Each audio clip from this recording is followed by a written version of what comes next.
Welcome back. Well, Lynda Carter is a true Hollywood icon, having been on our screens and the stage for close to 5 decades.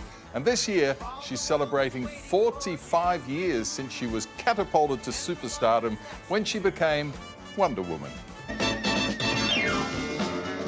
Wonder Woman, Wonder Woman. Ma'am, it is lovely to see you. How fantastic to talk to you. Thank you. Wonder Woman. 45 years since the original Wonder Woman movie. I mean, what a wonderful milestone. How do you reflect on that time when it all happened? You know how memory is. I was, first of all, thrilled when I got the call. Thrilled. It was, "Hello, Wonder Woman," from my agent. And I screamed and yelled. It was exciting. You're bright. It's also dangerous. Of course, the new original Wonder Woman led into the television series. What are your strongest memories of all of that? The stunts, I would say, are my strongest memory. I loved the stunts. On my watch, we created the Stunt Women's Association because it was usually men that doubled women. They stuck wigs on them and away they went. But they just could not fit into my costume.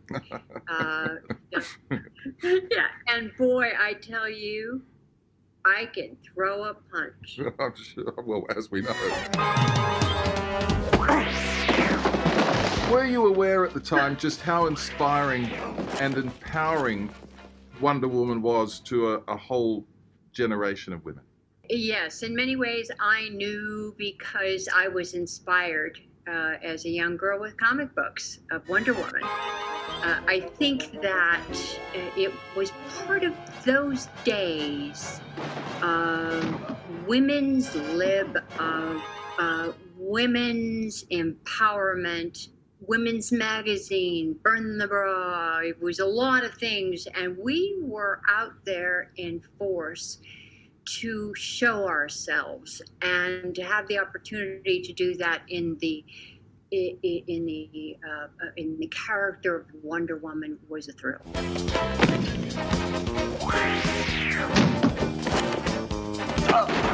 Everyone's got such a strong affinity with Wonder Woman. Why is it? Is because she's a goodie, she's fighting for truth and justice, she's beautiful, it's fun, you know, all of that stuff, right? Yes, she's beautiful. She's fun. She fights for truth and justice. But that's not all she is.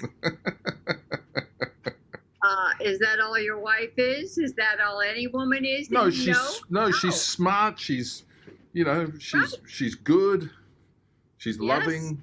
She's all of that and a whole lot more. She's all that and a whole lot more, right?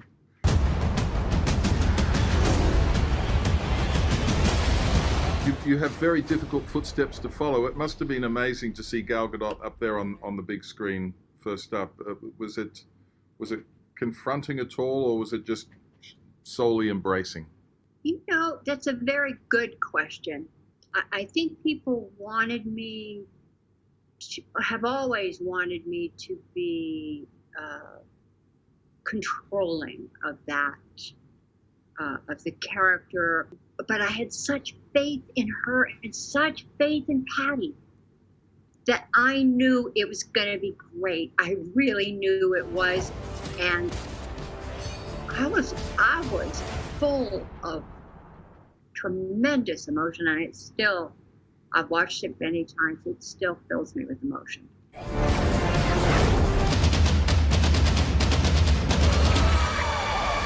The DC Universe is coming together, this big fandom. I think it starts for us 3 a.m. on Sunday.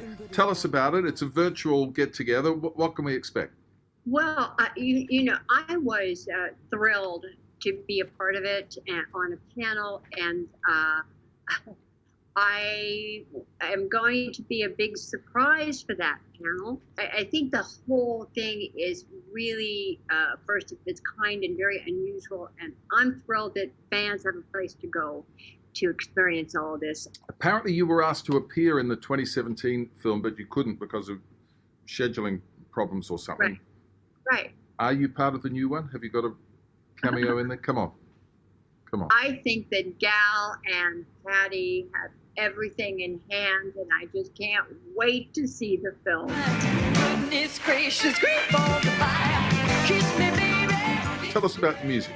Well, you know, it was my first love. I started singing in clubs at 14, and I brought it back in 2008. And I've since done a few albums, and the best part of it is that my daughter joined me on the stage. Jessica. And she's got her own EP out, which is a thrill. Ah, she can do it all, can she not? The DC Fandom event kicks off 3 a.m. tomorrow. Tomorrow morning, we'll have your full wrap during tomorrow's show.